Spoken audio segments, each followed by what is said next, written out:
शायद मैंने नहीं कबीर को चुना, कबीर ने ही मुझे चुना है। लता जी को ज्यादा पसंद नहीं था कि हम लोग मतलब थोड़ा इंडस्ट्री से दूर ही रहे हम लोग। यही था कि मैंने कभी ख्याल में भी सोचा नहीं था ये कि मैं कभी धुन मैं बनाऊंगा और उसको खुद गाऊंगा। मैं तो तेरे पास में मुंह को कहाँ ढूंढे बंदे। और क्योंकि ज्यादा तो वो इस बात पे हैरान हो गए कि 10 गाने किए, इतने सारे कर लिए। तो काफी चीजें हमने ग्रांटेड ली थी। जैसे कि लता जी का गाना भी हमने ग्रांटेड ही लिया था। ये नहीं कि पूरी 24 घंटे यही बातें होती थी। मतलब रिकॉर्डिंग्स के आने के बाद वो एकदम नॉर्मल आम घरों में जैसे बातें होती, खाने की या फिल्म कौन सी देखी या चलो घूमने जाए।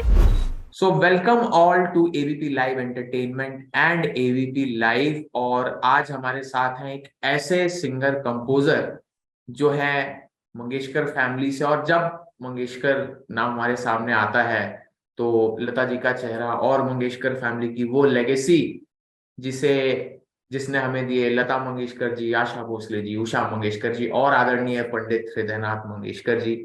सो उन्हीं के सुपुत्र आज हमारे साथ हैं बैजू मंगेशकर सर। नमस्कार। हमारा नमस्कार सर, स्वागत है ईएनटी लाइव पे, एबीपी लाइव पे। बहुत बहुत बहुत और शुक्रिया। सर का एक बहुत ही प्यारा सा एल्बम जो है आया है, मन मस्त कबीरा जिसका नाम है, और जो कबीर की रचनाओं पे आधारित है। और साथ ही सर जैसा मुझे बताया गया कि आपका पहला हिंदी एल्बम है। जी जी जी, जी जी, बिल्कुल। बहुत बहुत बधाई मतलब सर। जी, इसके जी पहले किया है मैंने, हिंदी उर्दू में था। जी। लेकिन उस एल्बम में पंजाबी सराइकी जुबानें भी थी। हम्म, लेकिन ये वाहिद एक पूरा हिंदी एल्बम है। हम्म। तो सर सबसे जी पहले तो यही सवाल रहेगा कि एक तो इतनी लेजेंडरी फैमिली से जब आप आते हैं तो ऑब्वियसली थोड़ा बहुत प्रेशर तो होता ही है कि आप जिसे जी रिप्रेजेंट कर रहे हैं, जिस जिस जिस फैमिली को रिप्रेजेंट कर रहे हैं, तो सब कुछ एकदम बिल्कुल परफेक्ट होना चाहिए। और मैं ये भी पूछना चाहूंगा कि आपने कबीर को ही क्यों चुना, मतलब इस हिंदी एल्बम के लिए व्हाई डिड यू सेलेक्ट जी कबीर दास? जी जी जी। तो दरअसल बात यह है कि मुझे स्पिरिचुअल चीजें करने का शौक है और रुझान भी है। तो मेरे पहले जो मतलब एल्बम्स जो हुई है वो भी स्पिरिचुअल वर्क ही है। वो सूफियाना कलाम था जिसमें बाबा बुल्ले शाह, गुलाम फरीद, हजरत शाह हुसैन और कुछ नए कवि के हिंदी उर्दू कलाम थे। तो इस वजह से मुझे स्पिरिचुअल वर्क करना पसंद है। तो कबीर की जो रचनाएं हैं वो काफी सूफियाना अंदाज के हैं। और वही थॉट है उनका भी। जो पंजाबी सूफियाना कलाम जो होता है, तसव्वुफ का कलाम जिसे कहते हैं हम लोग। तो कबीर के दोहे, पद, भजन, ये भी उसी ख्याल को लेके आगे चलते हैं। और तो किसी ऐसी बातचीत मेरी कवियत्री दोस्त के साथ ऐसी बातों के सिलसिले में उन्होंने मुझसे कहा कि आप कबीर को क्यों नहीं धुनें उनकी बनाते और उनकी रचनाएं क्यों नहीं करते। तो ऐसे मैंने एक उनकी कविता ली और उनको उसकी धुन बनाई। फिर एक के बाद एक ऐसा सिलसिला वो चलता गया। और देखा गया कि कुछ 15-16 धुनें मेरी तरतीब हो चुकी थी। तो फिर मुझे ऐसा ख्याल आया कि इसको अभी एक एल्बम की शक्ल में लोगों के सामने अभी पेश करना चाहिए। और लता जी का भी एक ऐसी हमारी बातों के सिलसिले में उनका भी एक सुझाव था मुझे कि तुम अब एक हिंदी का क्यों नहीं करते हो। पंजाबी काफी सारा कर लिया है तुमने, उर्दू का भी कर लिया है। तो अपने यहाँ के संत कवि जो है या कवि है, एक पूरा हिंदी का भी कर लो तुम इस बार। तो वो भी एक जहन में था वो। लता जी की जैसा आपने बताया कि लता जी की बहुत इच्छा थी कि आप हिंदी में करें, जी जी जी। तो हिंदी उर्दू की भी, हाँ मतलब वो चाहती थी कि मैं उर्दू की भी शायर की करूं, हम्म, क्योंकि उर्दू मैंने बकायदा सीखा है। तो वो चाहती थी कि मैं फैज अहमद फैज और मीर, इनके गजलें भी करूं। तो देखते हैं आगे। बिल्कुल। सो आप जैसा कह रहे हैं, मैंने पूछा कि कबीर को आपने चुना, मैंने मुझे जानकारी दी गई कि आपका ये सोचना है कि कबीर दास ने आपको चुन लिया, मतलब जी जी जी ये जी कैसा है इधर? जी जी बस मैं सोचता हूँ कि जैसे कोई मतलब डेस्टिनी का मतलब जो हाथ अपनी जिंदगी में इतना बड़ा होता है कि हम लोग चाहे जितना भी सोचे अपने हाथों में कुछ नहीं होता मतलब। और यही था कि मैंने कभी ख्याल में भी सोचा नहीं था ये कि मैं कबीर के पद भजन और गीत कवि को धुन मैं बनाऊंगा और उसको खुद गाऊंगा। और गाऊंगा तो जरूर, लेकिन मैं खुद उसकी कॉम्पोजिशन भी करूंगा, ये मैंने कभी मुझे ख्याल नहीं आया था। तो वो जैसे मैंने कहा कि सिलसिला चलता गया वो, तो वही मुझे लगा कि जो जैसे वो आमद सी है, एक इट्स फ्रॉम द ऑलमाइटी। तो मैंने सो यही मुझे फिर मेरी एक दोस्त के साथ जब मेरी बातचीत हो रही थी, तो यही नतीजा इसका यही निकला कि शायद मैंने नहीं कबीर को चुना, कबीर ने ही मुझे चुना है। तो ये मुझे लगता है, मतलब ये बहुत बड़ी बात है, लेकिन जैसे मैंने कहा कि इंसान के हाथों में कुछ नहीं होता है, ये सब ऊपर से वो ऑर्डर आती है और हिदायत मिलती है और निर्देशन मिलता है आपको। जी। सो कबीर दास की अगर हम सर दोहे देखेंगे या उनकी रचनाएं देखेंगे, उसमें हमें कहीं जी ना कहीं एक स्पेक्ट्रम नजर आता है, मतलब mixture of emotions and feelings. जी कभी कभी उसमें एक जी बिल्कुल। सेक्सुअल भी होता है, कभी इमोशनल भी होता है, एंड कहीं ना कहीं कभी कभी मैंने देखा एक ह्यूमर भी उसमें कभी कभी होता जी है। बिल्कुल बिल्कुल तो कितना बिल्कुल बिल्कुल। चैलेंजिंग था, मतलब इन सबको मिश्रित करके जो है एक पूरा एक एल्बम तैयार करना। जी जी सही फरमाया आपने। तो हमने भी बचपन में स्कूल में ज्यादा नहीं लेकिन थोड़ा बहुत हमको कबीर के दोहों के साथ इंट्रोड्यूस किया था।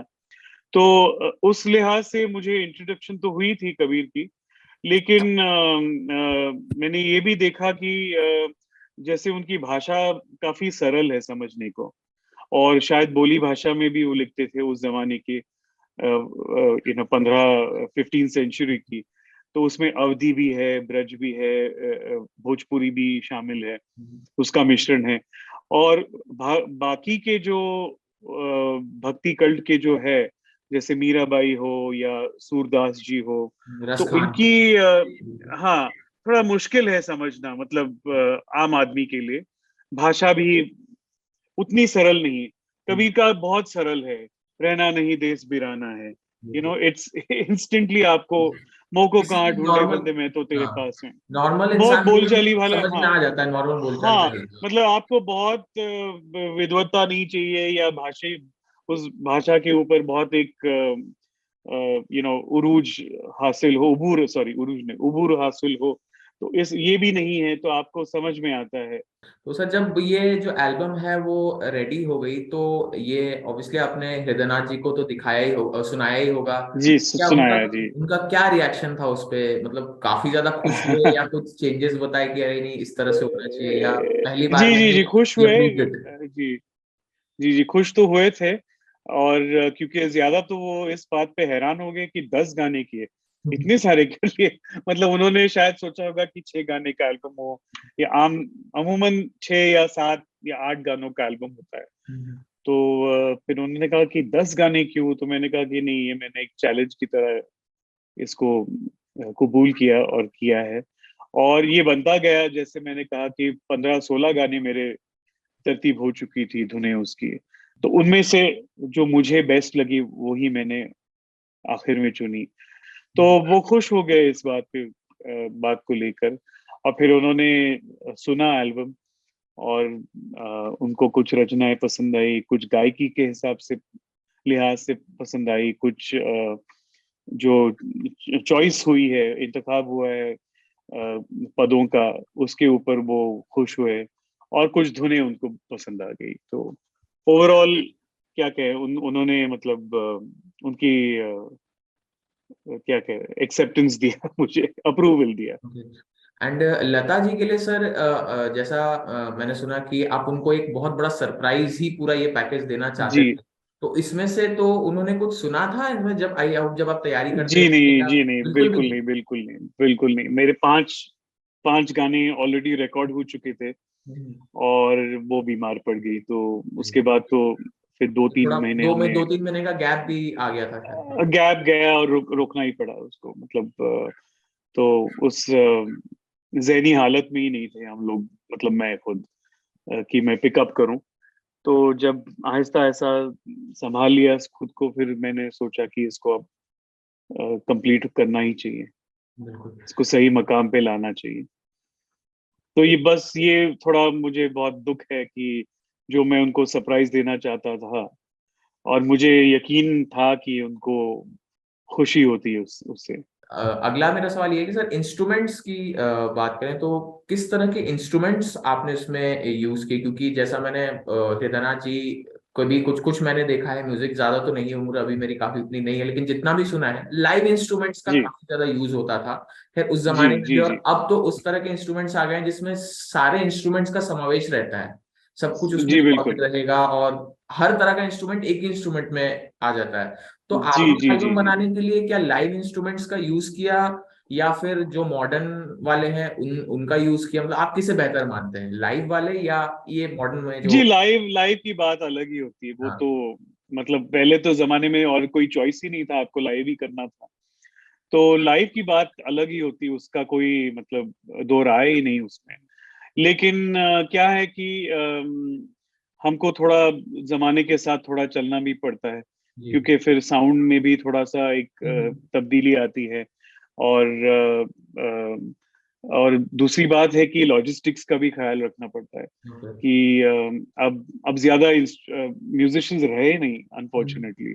हम्म। मतलब ये बहुत बदनसीबी की बात है, हम हमारी पीढ़ी के लिए या हमारे देश के लिए भी, क्योंकि बहुत से म्यूजिशियंस आउट ऑफ वर्क हो गए। सो बहुत चुनिंदा लोग बचे हुए हैं। सो सब इंस्ट्रूमेंट्स नहीं हम बजवा सकते, क्योंकि बजट का भी रिस्ट्रिक्शन होता है हम पर। और आपको तो मालूम होगा कि ज्यादातर म्यूजिक कंपनीज अब फाइनेंस नहीं करते, आर्टिस्ट को खुद को फाइनेंस या स्पॉन्सर्स लेके ये बनाना पड़ता है। हम्म। तो जहाँ तक मेरी हैसियत है और मैं जितना कर सकता हूँ, उस लिहाज से मैं लाइव जितना चाहे जितना मैं कर सकता हूँ, अपनी पूरी तरह से कोशिश होती है। So even in my previous albums, मैंने मेरी लास्ट एल्बम जो थी सूफियाना कलाम की, तो उसमें तो मैंने जैज इंस्ट्रूमेंटलिस्ट फ्रॉम यूएस से लाए थे। बहुत बड़े नाम है, मतलब उन्होंने फ्रैंक सिनात्रा जैसे आर्टिस्टों के साथ काम किया था। तो वो एक क्या कहते हैं, ब्रदरहुड में उन्होंने मेरे लिए बजाया। हर बार तो ये नहीं होता है हम्म। सो इस बार भी मैंने कोशिश की है, लाइव इंस्ट्रूमेंट्स है, सरोद है इसमें, सारंगी है, बहुत बेहतरीन युवा पीढ़ी के म्यूजिशियंस है, जैसे कि दिलशाद खान, सुल्तान खान साहब के नेफ्यू है, उन्होंने सारंगी बजाई है, बहुत प्यार से उन्होंने मेरे लिए बजाया। फिर किरण विनकर एक शख्स है जो फ्लूट बजाते हैं, वो ब्लाइंड है और उनका काफी अब नाम हो रहा है इंडस्ट्री में, तो उन्होंने फ्लूट बजाया है। सारंग कुलकर्णी है जिन्होंने सरोद बजाया है।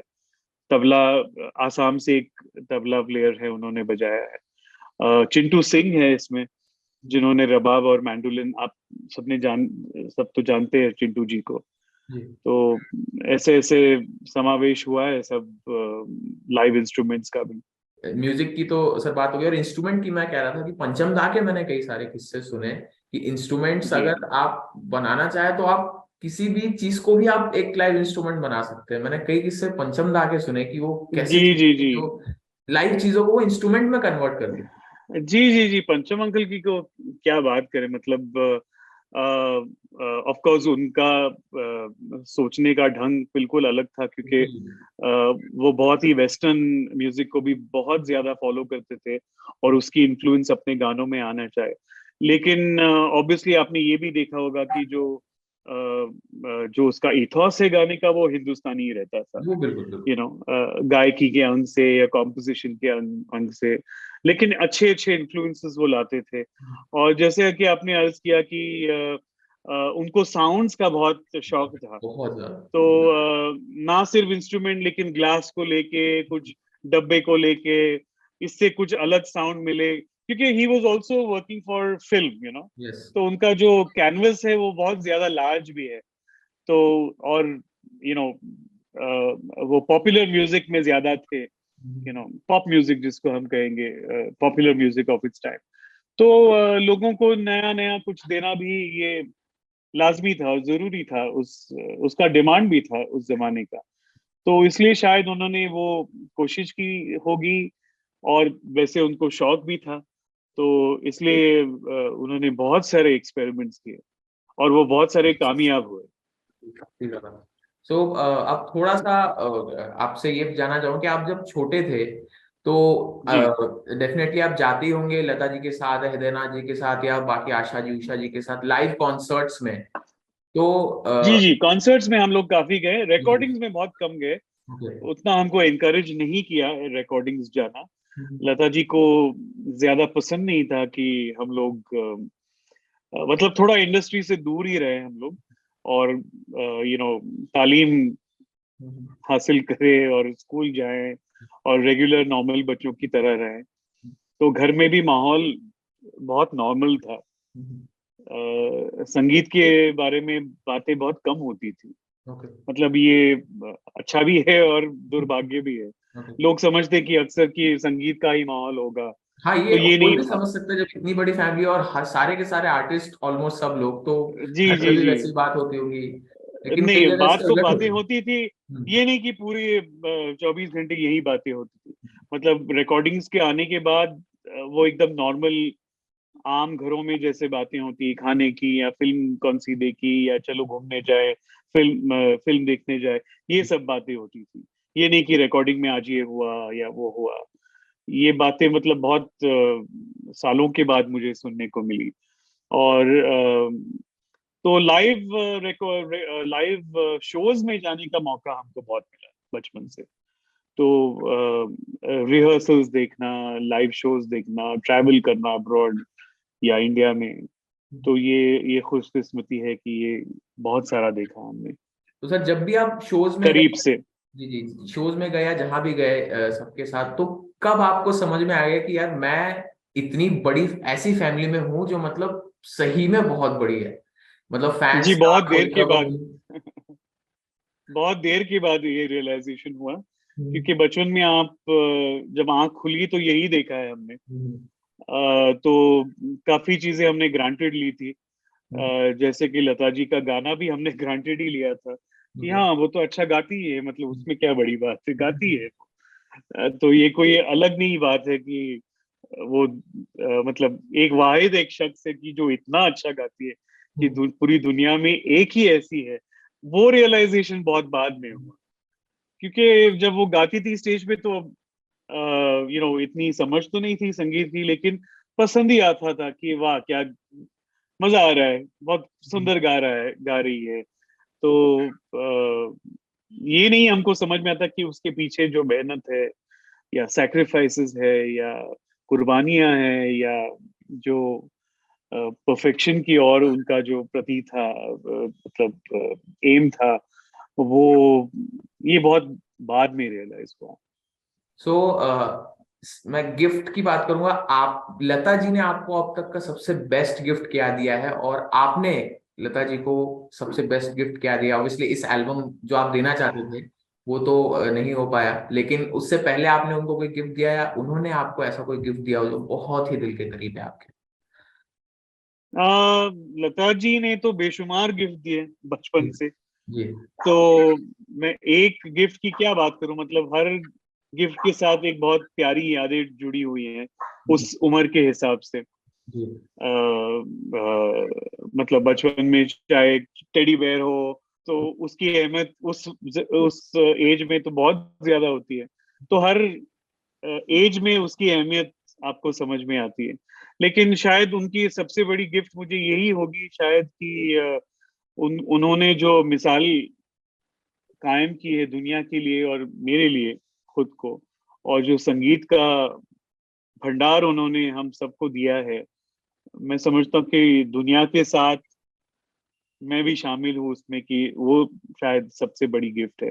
तो ऐसा कोई बेस्ट लेसन आपको वो देके गए जो आपको आज भी याद है कि, और उस पे आप आज जी भी चल बहुत रहे सारे हैं, लेसन्स है, या बहुत ऐसा सारे कोई लेसन्स है। रूटीन जो वो कह के गए और आप वो फॉलो करते हैं आज तक भी? रूटीन ऐसे नहीं है, क्योंकि वो ऐसी शख्सियत है, उनके नक्शे कदम पर चलना तो हम लोग चाहते हैं, लेकिन हम उतने नहीं अच्छे या बड़े हैं कि वो जो डिसिप्लिन उनका था, हम मामूली लोग हैं, हम लोग नहीं कर सकते। उनको झींगा मच्छी खाना बहुत पसंद था, और उनको कोलाइटिस की बीमारी थी, तो उन्होंने वो छोड़ दिया खाना। तो कुछ 30 साल उन्होंने खाया नहीं, हालांकि उसको उनको वो सबसे पसंद चीज थी खाने के लिए। तो हम लोग तो ऐसे चीज नहीं कर सकते, मतलब मैं तो चीटिंग करूंगा, या वो डिसिप्लिन जो था उनका, वो सिर्फ हम थोड़ा बहुत फॉलो कर सकते हैं। तो हम लोग लापरवाही करते हैं आम इंसान की तरह। तो लेसन्स तो उनके बहुत सारे हैं, कि जैसे ये मैं एक लेसन उनका जरूर, मतलब वो मेरे क्या कहिए कि खून में ही आया, कि एक परफेक्शन की तरफ हमेशा सोचना, मीडियोक्रिटी से ऊपर आना। मीडियोक्र तो थी नहीं, लेकिन हम लोग कोशिश करते हैं कि मीडियोक्रिटी से ऊपर आए, और कभी भी मतलब, हाँ ठीक है जाने दीजिए, तो ये नहीं होता है। मैं बहुत ही परफेक्शन के पीछे पड़ा हूँ, लेकिन डेफिनेटली वर्किंग टुवर्ड्स परफेक्शन, और नीयत साफ रखना अपने काम के प्रति, तो वो जरूर एक लेसन है। और ह्यूमिलिटी, वो उनकी बहुत एक बड़ी लेसन है, कि खुद को बहुत कुछ, हम कुछ बहुत बड़े तीर मार रहे हैं ऐसे नहीं, और भी लोग होते हैं। आपको ग्राउंडेड रहना बहुत जरूरी है लाइफ में। बिल्कुल सर, बिल्कुल। और निश्चित तौर पे उनके जाने से एक शून्य क्रिएट हुआ है म्यूजिक इंडस्ट्री में भी, और बिल्कुल बिल्कुल बिल्कुल फैंस के बिल्कुल दिल में भी। बिल्कुल। तो जाते जाते सर, मेरा जो फेवरेट है और आपके एल्बम में भी वो है सर, मोको कहाँ ढूंढे रे बंदे की कुछ लाइनें जरूर ओह बताएं तो बिल्कुल। जी जी जरूर जरूर। को कहाँ ढूंढे बंदे, मुंह को कहाँ ढूंढे बंदे, मुंह को कहाँ ढूंढे बंदे, मैं तो तेरे पास में, मैं तो तेरे पास में, मुंह को कहाँ ढूंढे बंदे, मुंह को कहाँ ढूंढे बंदे। अ, बहुत ही मजा आया सर बात करके आपसे। एंड लता जी के जाने से, जैसा मैंने पहले कहा, कि एक शून्य जो है छूट गया है, शून्य जी क्रिएट हो गया है, जी, जो हम सबके लिए ही। शून्य है और फिर भी नहीं है, क्योंकि उन्होंने जो लेगेसी छोड़ के गए, बिल्कुल बिल्कुल। ये मतलब सेंचुरीज तक इसका शताब्दियों कोई। तक, सहस्त्राब्दियों तक ये याद की जाएगी। और हमें हमें जी ये भी पूरी उम्मीद है कि आप इस फैमिली की लेगेसी को और ज्यादा ऊंचाई पे ले जाएंगे सर, और इस जी, album बस के बाद और भी सिर्फ एल्बम कोशिश आपकी करते तरफ हैं से हम लोग। हमें देखने को ये मिले सब सर। उसके हाथ में, और बिल्कुल सर। आवाम के हाथ में, कि पसंद करना ना पसंद करना। अपनी तरफ से तो सिर्फ हम अच्छी नीयत के साथ एक कोशिश कर सकते हैं, बिल्कुल सर, बिल्कुल सर, और ये बहुत। एक पैशन है म्यूजिक मेरे लिए। तो क्या कहें, मतलब ये तो करना ही पड़ता है, ऐसे एक ऑक्सीजन की तरह है, कि चाहे मैं सोचूं कि नहीं अब नहीं करूं, लेकिन वो होता ही कि करना ही पड़ता है वो जिंदा रहने के लिए। बिल्कुल सर, बिल्कुल। सो जी सर, जी बहुत जी बहुत ही ज्यादा मजा आया आपसे बात करके। और मैं एक जी, बहुत कोई बहुत भी शुक्रिया। संदेश आप पूरी फैमिली के लिए मेरी तरफ से है सर, कि थैंक यू वेरी मच हमें म्यूजिक का इतनी बड़ी लेगेसी देने के लिए सर, जो शताब्दियों तक हम याद करेंगे सर। बहुत बहुत मजा आया सर आपसे बात करके जी, सर। बहुत बहुत थैंक शुक्रिया, यू वेरी आपके मच सर। सवाल बहुत अच्छे थे। ईएनटी लाइव के साथ जुड़ने के लिए, एबीपी लाइव के साथ जुड़ने के लिए thank you sir, thank you sir. My honour, my honour, thank you so much, नमस्ते।